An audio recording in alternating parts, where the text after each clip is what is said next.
Live at 5, we all deal with Atlanta's traffic. I'm sure at times it's made you miss appointments or even be late to work, and it could potentially get even worse. Nearly 2 million more people are expected to move into the metro in the next 25 years. At the same time, public buses and trains are seeing fewer people getting on board.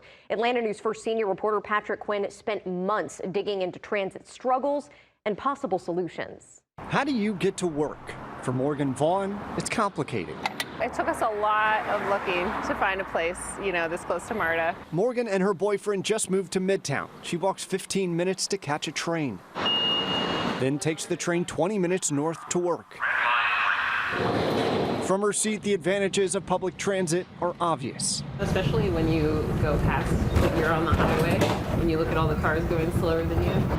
But here's the catch. Morgan only rides MARTA to work on weekdays. To get to work on weekends, she tried for over a year, but couldn't trust it.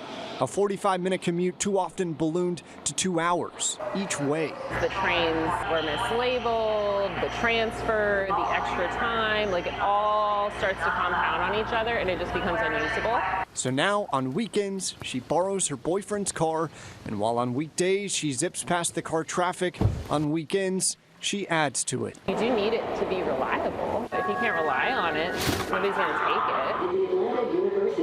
it. Public transportation only works if the public can trust it.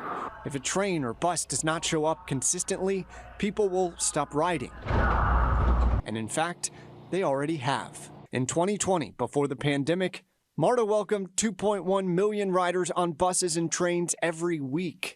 Now, they register just 1.2 million weekly rides, a 45% drop in just 5 years. All while Atlanta has grown by more than 250,000 people. This ridership drop impacts everyone in the city, whether you yourself ride MARTA or not. For fewer people on transit equals more cars on the road. The obvious and overwhelming issue, many former riders are now working more from home. Like Mike and Jeff, both regular riders pre-pandemic, they now tell me they cut back. If you were at 3-ish days a week, or maybe 4 even on some weeks, what are you at now?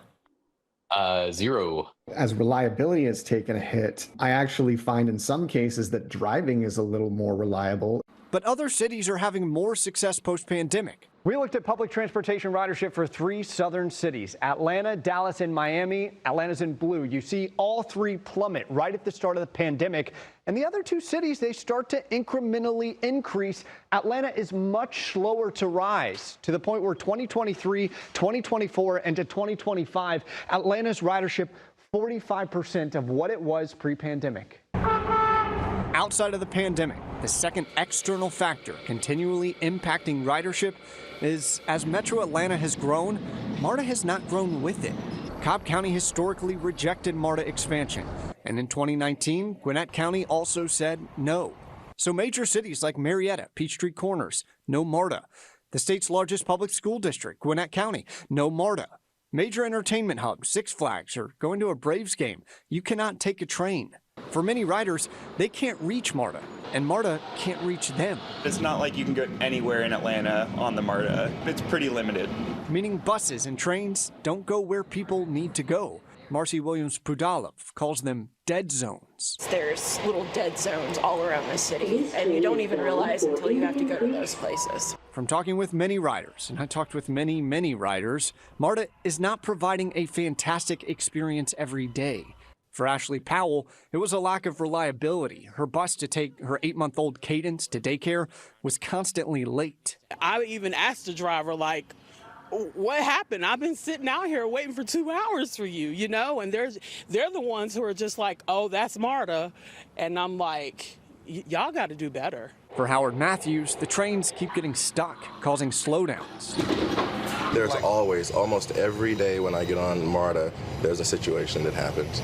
I was coming from Dunwoody to Five Points today, and the train was stuck. For Micaiah Witherspoon, who takes the train to school, she doesn't always feel safe. Older men will try to come to approach me and things, and it's really uncomfortable. You don't really feel safe, and we know MARTA police is out there, but they're not really on site out there. But we did more digging. Another factor for the ridership drop, Atlanta businesses are not as invested in subsidizing their employees' breeze passes, the cards used to access MARTA.